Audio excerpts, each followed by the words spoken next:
Halo semua, ketemu lagi di Tata Cinema di akhir April. Sekarang kita coba mengulas alur cerita film Deva yang banyak diperbincangkan netizen. Cerita dimulai dengan kecelakaan lalu lintas di sebuah terowongan gelap di kota Mumbai. Si pengendara yaitu Deva alias Dev Ambre yang diperankan oleh Shahid Kapoor, seorang anggota polisi terluka di bagian kepala dan terjatuh tanpa adanya saksi mata. Padahal dia sedang di tahap akhir penyelidikan kasus pembunuhan temannya yang bernama Rohan. Di bagian tempat yang lain, sekelompok pemuda sedang berpesta pora, bernyanyi, menari, senang gembira, gegap gempita, dan seterusnya. Ternyata mereka sedang merayakan kematian Deva yang banyak dibenci. Namun di ruangan ICU, Deva belumlah mati. Dia hanya terluka parah, namun masih hidup dan masih menghirup udara di bumi ini. Seorang wakil komisaris polisi bernama Farhan tiba-tiba datang ke ruangan ICU dan menjenguk Deva. Dia menagih janji sebuah kasus yang bisa dipecahkan oleh Deva sebelum kecelakaan. Namun karena ada benturan di kepala, Deva menjadi amnesia dan lupa segala-galanya, termasuk lupa mantan yang telah menyakitinya. Loh, kok larinya ke sana? Oke, intinya si Deva ini sudah nggak ingat apa-apa, meskipun Farhan memperkenalkan dirinya dan berupaya mengembalikan ingatan Deva. Namun dia masih tetap lupa. Deva adalah orang yang memiliki pengaruh yang luas, disegani dan ditakuti banyak orang. Beberapa bulan sebelumnya, Deva menghadiri acara pernikahan Farhan yang menikah dengan adiknya Deva ini sendiri. Jadi selain sebagai teman kantor, Farhan ini sekarang sebagai keluarga. Di acara pernikahan itu, Deva melihat seorang perempuan yang merupakan anak rekan kerjanya di kepolisian. Di sana dia berkenalan. Pandangan pertama begitu menggoda. Selanjutnya, terserah kau lah, Dev. Di sebuah jalanan padat di Mumbai, polisi yang dipimpin oleh Rohan menggelar razia untuk mencari penjahat yang paling dicari, yaitu Prabhat Jadhav. Rohan ini sosok polisi yang jujur dan lurus. Setiap kendaraan yang mencurigakan diperiksa secara teliti dengan harapan ada petunjuk untuk menangkap sang penjahat. Seorang pengendara dengan jumlah pengawal preman ogah diperiksa. Dia justru melawan petugas. Untuk saat ini, polisi mengalah. Di kejauhan, Deva melihat Rohan, teman lamanya. Setelah sedikit omon-omon, mereka berkendara bersama di jalan Mumbai. Di atas motor, kedua orang ini curcol, ngomong masalah keluarga hingga pacar. Pacar si polisi ini adalah seorang pramugari cantik bernama Rebecca. Ternyata Deva membawa Rohan ke rumah seorang politisi yang licik bernama Afte yang dia cegat di jalan tadi dan memberi tantangan agar membawa kunci mobil politisi tadi untuk diperiksa. Rohan yang gagal mendapatkan kunci mobil akhirnya membuat Deva masuk ke rumah Afte dengan sepeda motornya dan terjadilah perkelahian.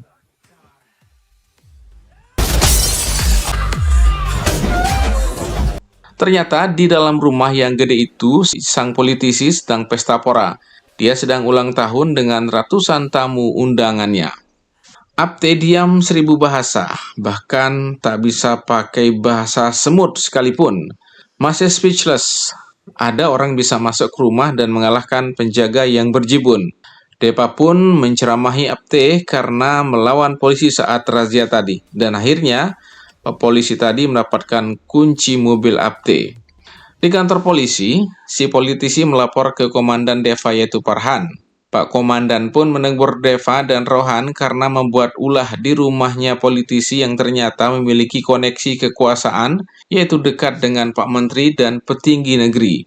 Deva juga ditegur karena kini menjadi viral karena sudah ditulis di pemberitaan. Deva juga marah ke kantor sebuah media karena dia ditulis dengan narasi polisi atau mafia. Dia mencari koresponden khusus untuk menyelesaikan urusannya. Deva pun menemui koresponden cewek yang bernama Dia dan mengobrol tentang pemberitaan tersebut. Intinya, dia memprotes ulasan tentang dirinya yang melibatkan kakaknya Farhan karena dia polisi yang jujur. Pada sebuah siang, satu pasukan polisi yang dipimpin oleh Deva menyerbu lokasi Prabhat Jadhav. Namun, rumah yang menjadi target penyerbuan justru terlebih dahulu diledakkan oleh sebuah bom berkekuatan besar yang mematikan.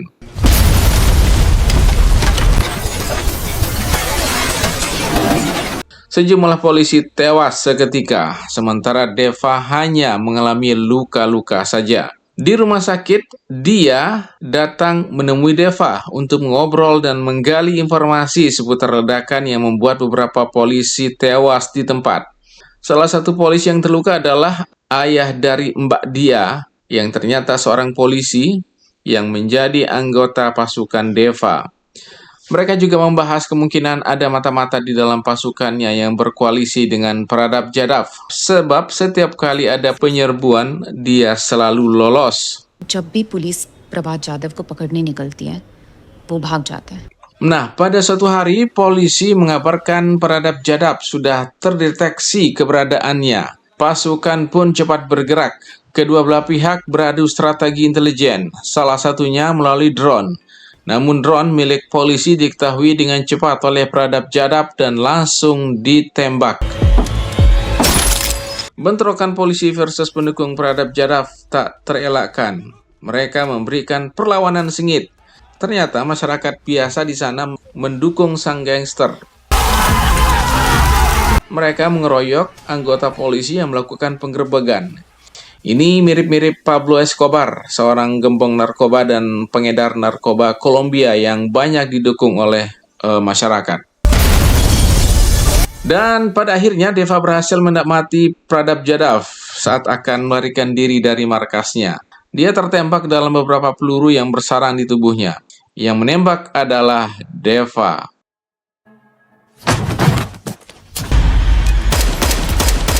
Namun di dalam laporannya yang menembak ketua gangster itu adalah Rohan da Silva, sehingga Rohan pun mendapat penghargaan nasional atas reputasinya itu. Namun saat berada di atas podium,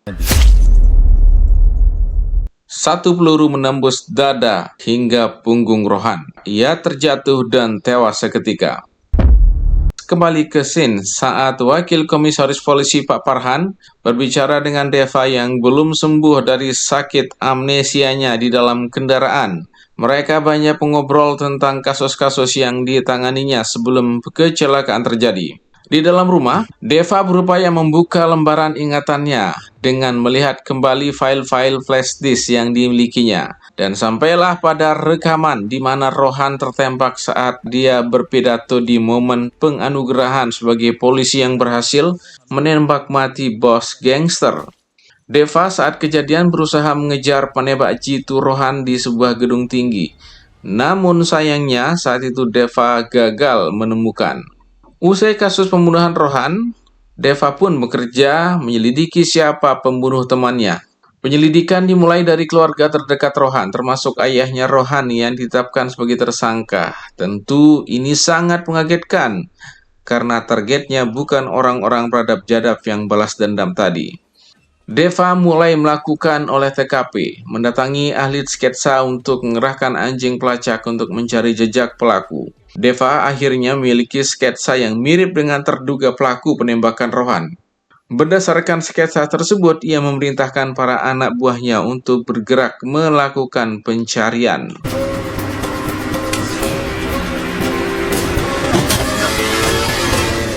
Akhirnya di sebuah perkampungan, Deva menemukan satu orang yang diduga mengetahui orang yang melakukan penembakan Rohan. Dia pun melakukan penyelidikan dengan intimidasi terhadap orang-orang Pradap Jadhav, termasuk kepada Bunti, salah satu anak buah Pradap Jadhav dan istrinya. Karena terlalu aktif Deva melakukan penyelidikan, dia diminta diskors oleh pimpinannya karena dituduh mempermalukan Apte saat berpidato di lapangan terbuka. Deva menuduh Apte terlibat dalam pembunuhan Rohan. Kembali ke scenes saat Deva terjatuh dari kendaraannya di sebuah terowongan di kota Mumbai. Berawal dari sanalah Deva menjadi pribadi yang aneh, pelupa sambil terus mencari tahu siapa pembunuh Rohan. Semua orang dicurigai secara berlebihan. Di tengah segala penyelidikannya terhadap kasus kematian Rohan, Deva malah banyak menghadapi pengaduan yang sampai pengadilan. Kata hakim, ada 5 tuntutan terhadap Deva, mulai dari penganiayaan terhadap warga hingga kasus penembakan di jalan. Scene selanjutnya lebih fokus pada investigasi dan upaya penangkapan para tersangka atau orang-orang yang terlibat dalam pembunuhan Rohan. Deva melakukan pengejaran ke kampung-kampung untuk ditangkap dan dibawa ke kantor polisi. Salah satunya bernama Mandar yang merupakan anak buah Pradap Jadhav. Namun Mandar malah nekat kabur dan berakhir pada penembakan di pinggir pantai Mumbai.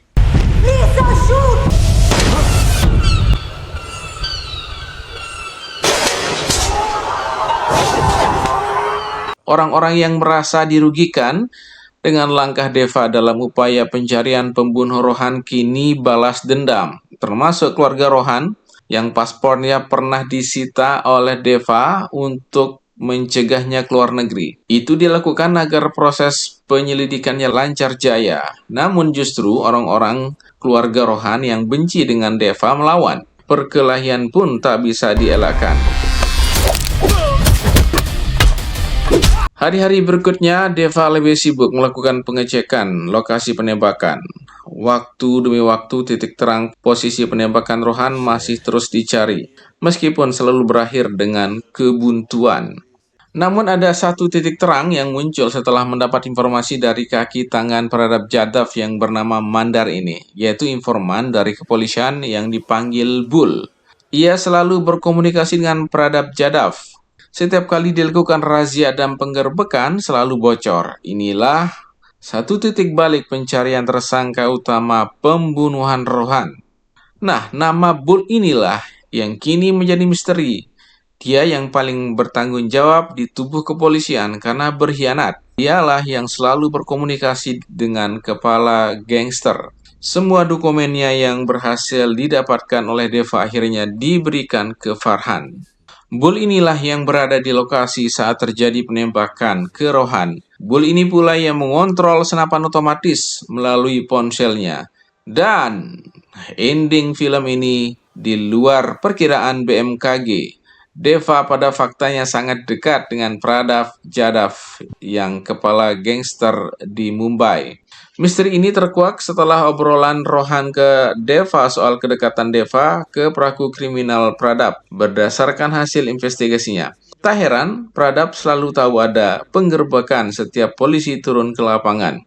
Deva pun mengakui bahwa dia melakukan ini karena kemiskinan masa lalu yang membuat dia merasa terhina. Di saat sulit itulah Pradap Jadhav membantunya, sehingga dia memiliki utang budi ke ketua gangster tersebut. Deva mengakui ia menembak mati Pradap bukan untuk karir si Rohan, namun untuk menghilangkan bukti dia sebagai mata-mata penjahat. Dan Pradap Jadhav melakukan peledakan bom tanpa sepengetahuannya yang menyebabkan beberapa polisi mati. Alasan dia menembak mati Rohan saat pidato karena ada ancaman Rohan bahwa dia akan membuka semua rahasia Deva saat pidato pemberian penghargaan tersebut. Save the date. Karena itulah diam-diam Deva memasang senjata khusus yang bisa dikontrol dari jarak jauh untuk membunuh Rohan.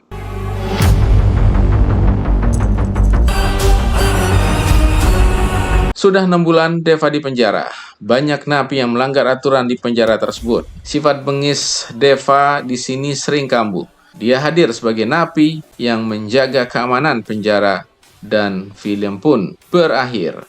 Plot twist banget film ini ya, karena ini bagian dari film thriller yang keluar akhir Januari 2025 untuk memanjakan para penikmat thriller. Jangan lupa like, komen, dan subscribe Tata Cinema. Sampai jumpa.